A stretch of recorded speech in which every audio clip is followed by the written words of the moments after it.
Las opiniones vertidas en el siguiente programa son responsabilidad exclusivamente de los conductores e invitados y no representan, necesariamente, la opinión de quienes forman parte de TV UGED. Sin embargo, han sido incluidos en la programación como fomento a la libertad de expresión.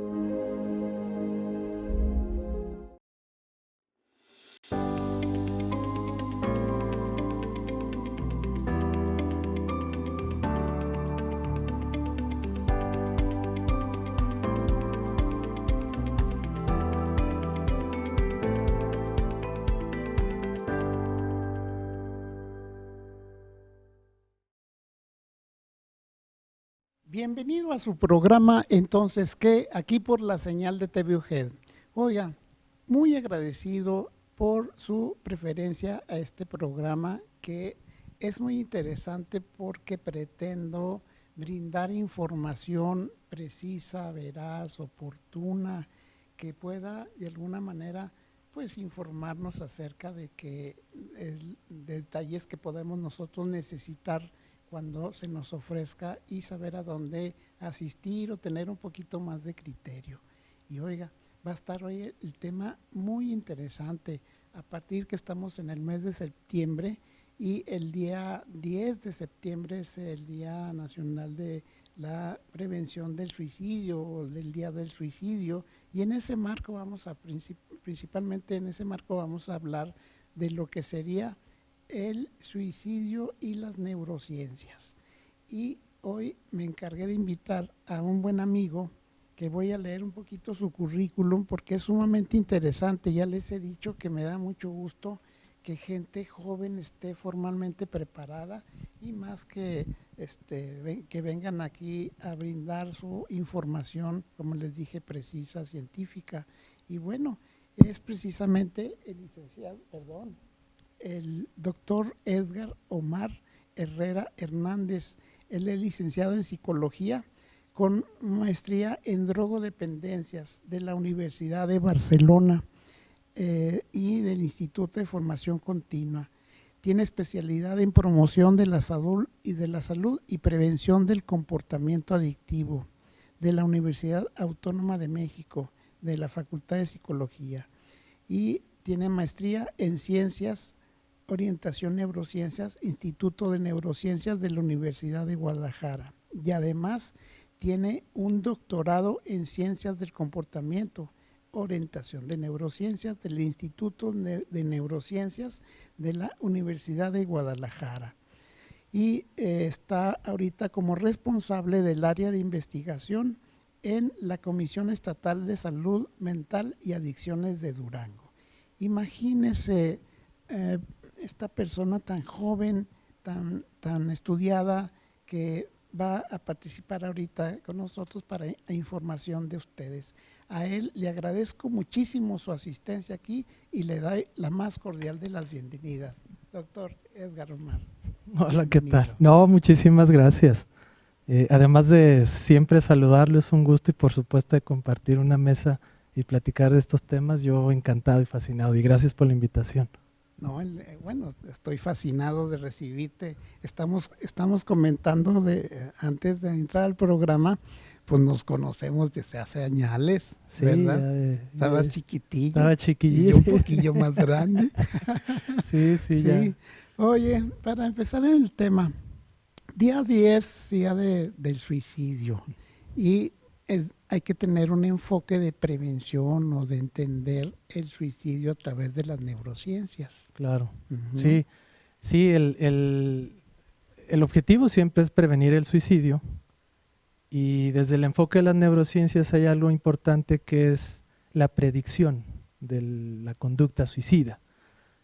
Suele ser más fácil prevenir que predecir. Entonces lo que se busca en las neurociencias pues, es encontrar biomarcadores o áreas cerebrales que nos puedan ayudar a tener una mejor predicción del problema. Porque el factor más fuerte para predecir que se va a presentar un suicidio es haberlo intentado. Pero cuando llegamos con una persona que ya lo intentó, decimos ya tiene el factor, ya la predicción es más alta. Pero el detalle es que ya llegamos tarde. El objetivo es llegar antes de que se dé el intento. Entonces, desde las neurociencias justo es mucho del enfoque, poder encontrar biomarcadores o áreas más específicas que nos puedan dar una mayor precisión en la predicción. Y ya cuando se tiene una predicción más clara, pues entonces sí podemos prevenir. Oye, ¿sería esto, digamos, a través de una elaboración de historia clínica que pueda de alguna manera brindar esos focos rojos? Sí, sí, sí, por supuesto, la historia clínica es muy importante. Incluso hay algunas propuestas de historia clínica que empatan mucho con los hallazgos que hay en actividad cerebral.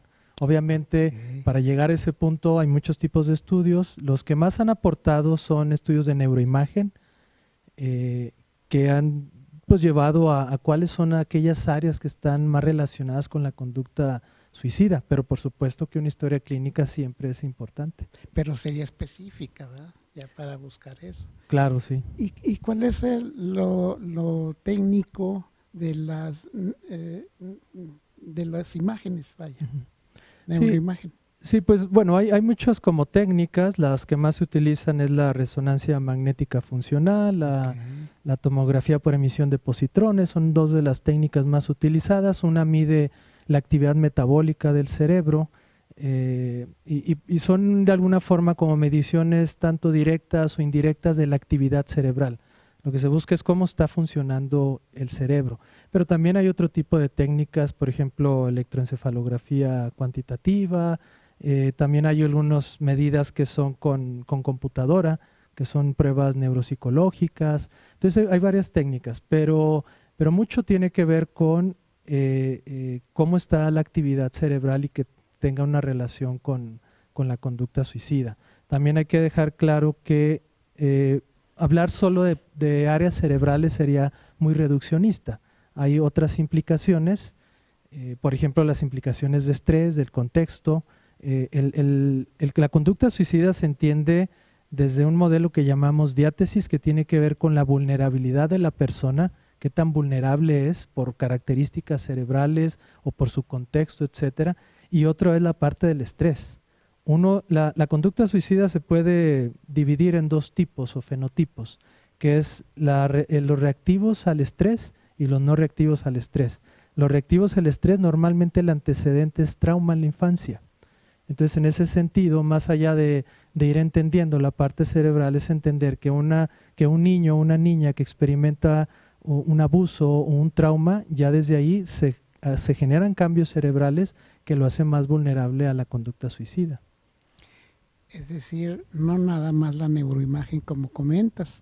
Ahí entraría, por decirlo, lo que serían datos de historia clínica. Exacto. Para que apoyen a buscar esos puntos rojos. Claro. ¿Verdad? Sí, de hecho, justo que ya lo comenta, en la historia clínica nos ayudaría mucho también a distinguir si es como del tipo reactivo al estrés. Exacto. O es del otro tipo. Y esto sí es un dato importante en la clínica, porque los que no son reactivos al estrés normalmente se asocian a estados depresivos, a cambios cerebrales en un sistema que se llama serotoninérgico, pero suelen tener conductas más planificadas y suele ser más letal su intento de suicidio, a diferencia de los que son reactivos al estrés, que suelen ser más impulsivos y no es tan letal el intento comparado con los otros. Entonces, incluso el abordaje terapéutico va a cambiar y una historia clínica nos puede dar datos si se acerca al tipo 1 o al tipo 2. Obviamente puede llegar a un punto en que se traslapan, que las situaciones han sido de tal forma que se pueden traslapar los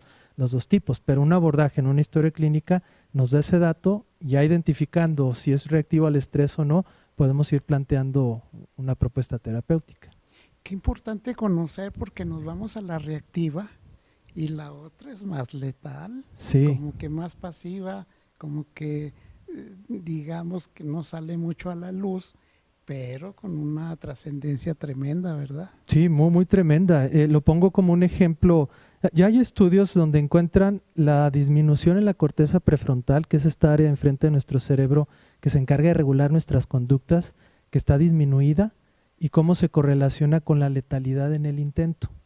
Y resulta, como ya decía, que los que son más planeadores, que se asocian más a disfunciones serotoninérgicas, son más letales. Y el ejemplo, una analogía podría ser, tenemos un camino que está lleno de piedras, más complicado de andar, mientras otro está más plano, más planeado.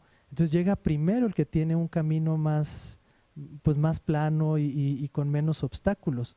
Y ese suele ser ese tipo que se asocia a la conducta no reactiva al estrés porque está planeando. De hecho, su control, su funcionamiento cognitivo suele estar menos deteriorado que el del otro, que es impulsivo, porque normalmente asumimos que la impulsividad es uno de los grandes factores. Por supuesto que lo es, pero el detalle es que si va planeando el camino y va armando cómo lograrlo, lo hace más letal, mientras que el otro reacciona con el impulso y ante la situación de estrés, y al no estar tan planeado puede no ser tan letal. Ok, entonces el trabajo de campo de investigación es tanto en la neuroimagen como en el campo de la vida en sí, ¿verdad? Totalmente, sí, sí. Yo creo, digo, por supuesto son todos esos factores, incluso la genética. Cuando hablamos de esas experiencias en el contexto, hay un término que se llama epigenética, que es un área de la biología que se encarga de estudiar cómo se expresan los genes. Entonces a veces pues ya una persona nace con cierta configuración genética, pero la expresión de sus genes se va a dar dependiendo de su contexto, y eso sería la epigenética, de tal forma que abordamos todas estas áreas. Muy bien, público televidente, fíjese cómo ha avanzado todos los estudios de tal manera que nos ayudan mucho a prevenir precisamente lo que sería el acto suicida, teniendo todos estos antecedentes, básicamente con mucho conocimiento sobre la neuroimagen y sobre todo el aspecto clínico que el paciente va a presentar, y nosotros poder tomar de alguna manera una acción de orden preventivo, porque nos aborda mucho este fenómeno de lo que es el suicidio. Y bueno, pareciera ser que el que es impulsivo lo va a llevar a cabo, pero el que planea pues llega a esa situación y es devastador para todas las personas. Le voy a suplicar, nos espere un segundito y regresamos.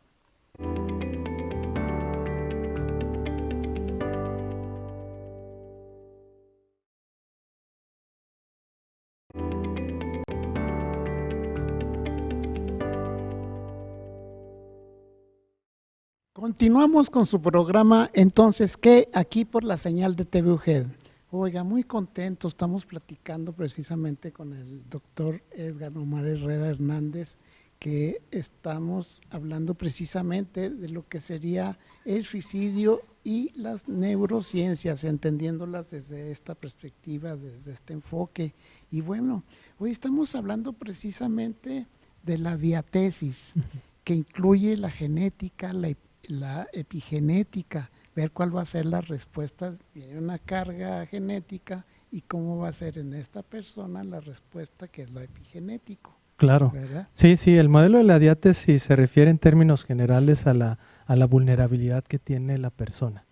Y de entrada ya pues hay una configuración genética que viene de la fusión biológica de los papás, y eso le va a otorgar cierta vulnerabilidad o no. Pero pues las experiencias en el contexto, por ejemplo, hace rato ponía el tema del maltrato o experiencias de abuso, pues van a provocar cambios, y además ese contexto va a influir en si se expresa o no el gen. Y en ese sentido incluso encontramos un modelo que llamamos diátesis estrés, donde no solo es explicar la vulnerabilidad que tiene, sino también la parte del estrés. Creo que eso también ha influido para que se vayan entendiendo estos dos tipos que mencionaba hace rato, los que son reactivos al estrés y los que no son reactivos, pero normalmente se encuentran deficiencias en serotonina. La serotonina es un neurotransmisor que se encarga de la regulación del estado de ánimo, la regulación emocional, y en ese sentido encontramos pues una disminución, vaya, en la concentración de serotonina. Ok, entonces el detalle está en que puede haber factores que precipiten el intento suicida, pero tiene que ver con elementos de historia, ¿verdad? Sí, por eso totalmente. epigenética, y va a detonar en lo que sería el intento suicida y el logro. Claro, sí, como ya decíamos, el logro de alguna forma entendido también en qué tanto lo planea y qué tanto es una respuesta impulsiva. Pero sí, definitivamente toda una historia. Al final, cuando hablamos en En el área de salud mental pues son muchísimos factores que pueden estar implicados. Hablar desde un solo factor sería reduccionista para entender el fenómeno y normalmente son muchísimos factores. Tanto así que incluso aspectos estructurales de un país, alrededor del 75% de los suicidios suceden en países de bajos y medianos ingresos. Y esto se explica por el tema estructural y socioeconómico que viven los países, el tema de las diferencias, de las dificultades al acceso a servicios de salud, la economía, y esto le implica un estrés a las personas que también va a incidir en la conducta, ¿no? Ok. Digamos que no todo el estrés va a conducir, pero sí mucho es conducido por el estrés, ¿verdad? Exacto. Se puede también hacer acciones, digamos, terapéuticas para disminuir el estrés. Claro. Sí, de hecho justo eso es lo que explica esa combinación del modelo que decía la diátesis estrés. No todos los que se estresan van a llegar a una conducta suicida, ni todos los que están deprimidos van a tener una conducta suicida. De hecho, normalmente se relaciona el suicidio con la conducta suicida y la verdad es que no. Sí sucede y es un criterio incluso diagnóstico, pero esto puede suceder en muchas otras condiciones y no necesariamente de salud mental. Entonces, pues sí, justo se va a combinar porque, a ver, experimenta el estrés, pero entonces, ¿qué hace que ante el estrés sí vaya a la conducta suicida? Y es donde explicamos las vulnerabilidades. Pues que resulta que frente a esta situación de estrés tiene algunas características este individuo que lo hacen más vulnerable y entonces aumenta la probabilidad de cometer el suicidio. Y por otro lado, alguien puede tener alguna condición de depresión, pero también tener contextos favorables donde no está sometido a un gran estrés y eso le ayuda a mantener la regulación. Y en la parte del abordaje e incluso en la parte comunitaria, el no estar sometidos a niveles de estrés tan altos, pues también favorece que no se presente esta conducta. Hay países donde suele haber un alto nivel de estrés, como países orientales, donde quizás no son países de bajos o medios ingresos, pero muy, muy exigentes socialmente, que los lleva a demasiado estrés y entonces la tasa de suicidios es muy alta. Ok. Oye, por ejemplo, una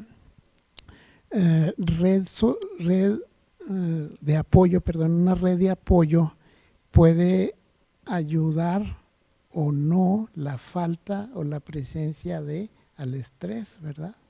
Sí, definitivamente. Una buena red de apoyo que no tenga como cierto nivel de hostilidad o etcétera, por supuesto que va a favorecer. Desafortunadamente también puede haber grupos, familia, amigos que representan un factor de estrés, que no, aunque sean familia, también representan un factor de estrés, pero por supuesto también hay contextos familiares de unión, de equilibrio, que favorecen mucho una conducta más estable, ¿no?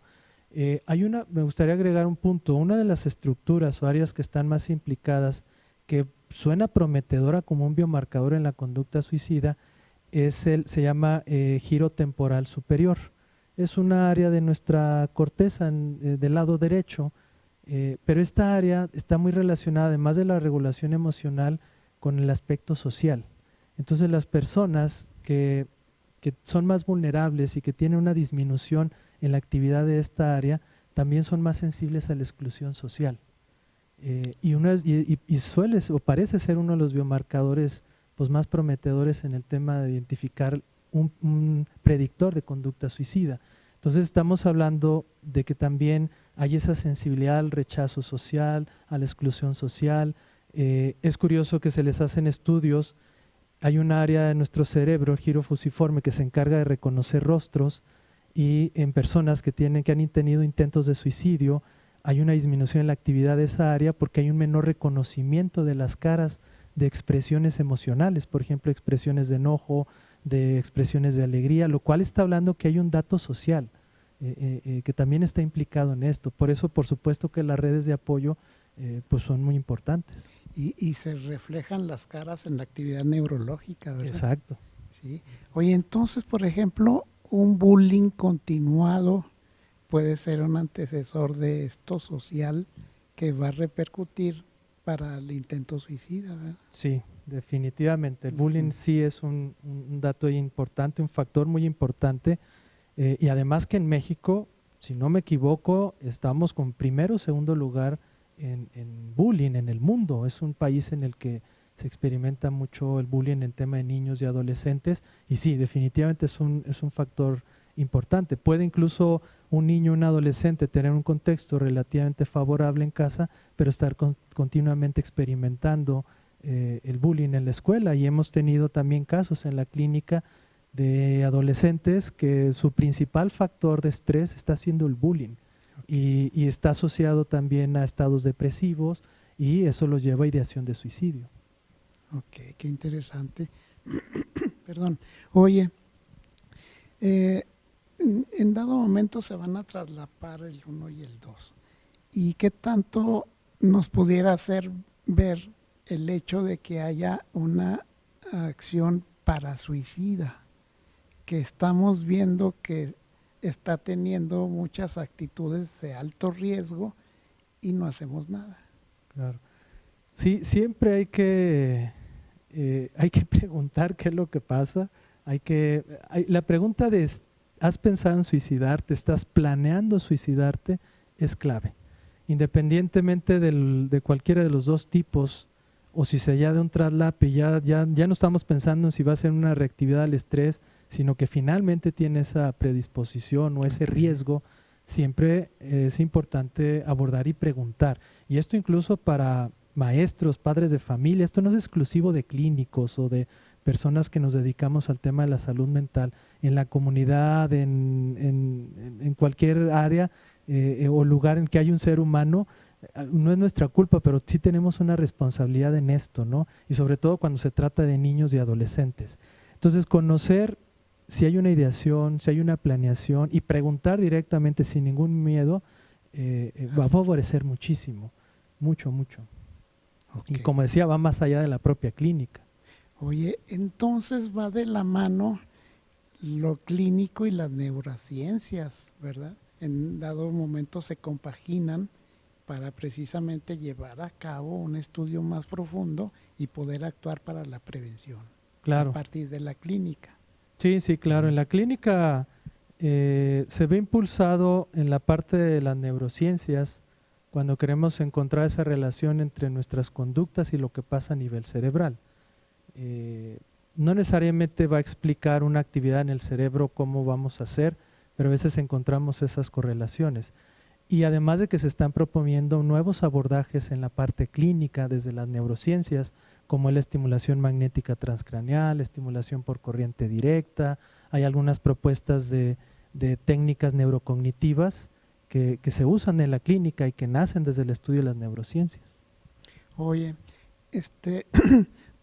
en el lugar donde trabajas nos los nombras, por favor, y eres el encargado de investigación y van a tener una revista. Así rapidito. Sí, pues sí, estoy en la Comisión Estatal de Salud Mental y Adicciones. Tenemos poco que se conformó la comisión. Nos enfocamos en la parte de la política pública, el manejo de programas, etcétera, en el área de salud mental y adicciones. Y yo estoy particularmente en el área de investigación. Ya hay una revista, pero estamos en estos meses trabajando un artículo para ver si es publicado. Apenas tenemos un mes en el cargo, entonces, pero yo también agradecido con tener la oportunidad de empezar a hacer investigación y nos queremos enfocar en algunos factores neurocognitivos y otras cosas en pacientes. Público televidente, qué grato es escuchar, como repito, gente joven y bien preparada y básicamente sobre temas que pueden ayudar precisamente a la comunidad dentro de la salud mental. Estamos hablando también de adicciones, que es un campo terrible para los padres de familia y también para las personas que pues consumen por ahí algunas sustancias. Y no se diga de lo que hablamos hoy acerca del suicidio. Doctor, muchísimas gracias. Muchas gracias. Público televidente, le agradezco mucho el favor de su atención, esperando que estos comentarios hayan sido de su completo agrado. Muchas gracias y nos vemos a la próxima.